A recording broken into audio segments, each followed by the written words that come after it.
Hi అండి. అందరికీ నమస్కారం. Welcome to my channel. అందరూ ఎలా ఉన్నారండి? బాగున్నారు కదా! అందరూ బాగుండాలని, సంతోషంగా ఉండాలని కోరుకుంటున్నాను. మేము కూడా బాగున్నాం. ఈరోజు మన వీడియోలో వచ్చేసి మటన్, బంగాళదుంప కూరని ఎలా తయారు చేయాలో చూపించేస్తాను. ముందుగా వచ్చేసి ఇది 600 గ్రామ్ మటన్ తీసుకున్నానండి. అంటే పావు కిలోకి ఒక 100 గ్రాములు ఎక్కువుంది. ఈ మటన్‌ని శుభ్రంగా నిమ్మకాయి, ఉప్పు వేసి మంచిగా కడిగి పక్కన పెట్టేసుకోండి. ఇప్పుడు మెయిన్ ప్రాసెస్‌కి వెళ్ళిపోదాం. స్టవ్ మీద కడాయిని పెట్టుకొని ఇందులోకి 2-3 టేబుల్ స్పూన్ దాకా ఆయిల్ పడుతుంది. ఇందులోకి ఒక బిర్యానీ ఆకు, కొంచెం షాజీరా, చిన్న దాల్చిన చెక్క, 2 లవంగ మొగ్గలు, అట్లాగే ఒక ఇలాయచీని వేసుకోవాలి. బిర్యానీ ఆకుని ఇలా కట్ చేసి వేసుకోండి. కలిపినప్పుడు మీద చిందకుండా ఉంటుంది. అలాగే ఇలాయచీని కూడా కొంచెం దంచి వేసుకోండి. ఆయిల్‌లో వేసినప్పుడు పేలకుండా ఉంటుంది. ఇప్పుడు ఇందులోకి కచ్చా పచ్చాగా దంచి పెట్టుకున్న 2 మీడియం సైజ్ ఉల్లిపాయలను కూడా వేసి వేయించుకోవాలి. ఉల్లిపాయల్లో నుంచి నీరు మొత్తం ఇంకిపోయి మంచి బంగారు రంగు వచ్చేంత వరకు వేయించుకోవాలి. ఇప్పుడు ఇందులోకి కొద్దిగా కరివేపాకు, సన్నగా కట్ చేసి పెట్టుకున్న పచ్చిమిర్చి తరుగును కూడా వేసుకొని, ఒకసారి బాగా కలిపిన తర్వాత అప్పటికప్పుడు చేసిన అల్లం వెల్లుల్లి పేస్ట్‌ని కూడా వేసుకోవాలి. 2 ఇంచుల అల్లం ముక్కలు 2, 7-8 వెల్లుల్లి రెబ్బలను కూడా వేసి ఇట్లా కోర్స్‌గా బ్లెండ్ చేసుకొని, పచ్చి వాసన పోయేంత వరకు వేయించుకోవాలి. నూనె పైకి తేలుతుందండి. చక్కగా అప్పుడు అల్లం వెల్లుల్లి పేస్ట్ వేగిందని అర్థం. ఈ స్టేజ్‌లో ముందుగా మనం కడిగి పెట్టుకున్న మటన్ ముక్కలను కూడా వేసేసి బాగా మిక్స్ చేసుకోవాలి. అల్లం వెల్లుల్లి పేస్టు, ఉల్లిపాయ వేసాం కదా! అది మొత్తం చక్కగా ఈ మటన్ ముక్కలకి పట్టించుకోవాలి.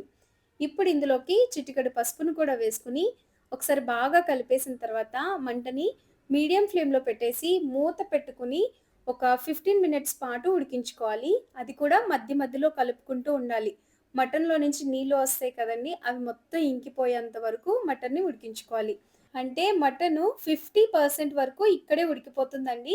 ఇలా ఆయిల్ పైకి తేలేంత వరకు మధ్య మధ్యలో కలుపుకుంటూ ఉడికించుకోవాలి. ఇప్పుడు ఇందులోకి డైలీ వేసే మసాలాలు వేసేసుకుందామా? 1 టేబుల్ స్పూన్ నిండుగా ఉప్పు, 2 టేబుల్ స్పూన్ నిండుగా కారం, 1 టేబుల్ స్పూన్ జీలకర్ర, 2 టేబుల్ స్పూన్ నిండుగా ధనియాల పొడిని వేసుకోవాలి. మనం వేసిన ఈ పొడులన్నీ మటన్ ముక్కలకి బాగా పట్టించుకోవాలి. ఉప్పు వేసిన తర్వాత మరలా నీళ్ళనేవి వస్తాయండి మటన్‌లోకి. ఆ నీళ్ళతో చక్కగా మనం వేసిన కారం అనేది మంచిగా ముక్కలకి పట్టుతుంది.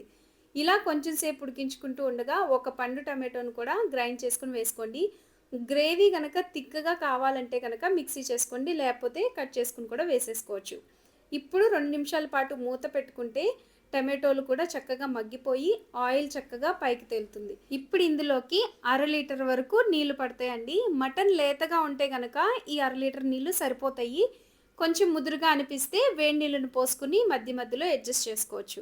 నీళ్లు మొత్తం పోసేసిన తర్వాత ఒకసారి బాగా మిక్స్ చేసుకొని, ఇప్పుడు కొత్తిమీరను వేసుకుంటే ఫ్లేవర్ అనేది బావుంటుంది.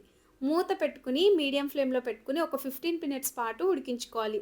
చూసారు కదా! ఆయిల్ అనేది చక్కగా పైకి తేలిపోయింది. ఈ స్టేజ్ వచ్చేంత వరకు ఉడికించుకోవాలి. గ్రేవీ కూడా థిక్‌గా ఉంది. ఇప్పుడు ఇందులోకి 2 మీడియం సైజు బంగాళదుంపల్ని తీసుకొని, చెక్కు తీసుకొని ఒక బంగాళదుంపకి 8 ముక్కలు చొప్పున కట్ చేసి పెట్టుకున్నాను. ఇప్పుడు మటన్ సగం వరకు ఉడికిపోయింది కదా! అంటే పూర్తిగా ఉడికిపోయింది. ఇప్పుడు ఇందులో బంగాళదుంపలను వేసుకొని బాగా మిక్స్ చేసుకొని ఇంకొక 2 నిమిషాల పాటు మూత పెట్టుకుంటే బంగాళదుంప చాలా త్వరగా ఉడికిపోతుంది కదా!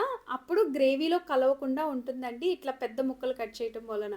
ఈ బంగాళదుంప ముక్కలు కూడా మసాలా ఫ్లేవర్‌ని పట్టుకొని భలే టేస్ట్‌గా ఉంటాయండి. మటన్ కూడా ఉడికిపోయింది. బంగాళదుంప ముక్క కూడా పూర్తిగా ఉడికిపోయిన తర్వాత మనం వేసిన బిర్యానీ ఆకు తీసేసేయాలి. లేదంటే అదే ఫ్లేవర్ తెలుస్తుందండి.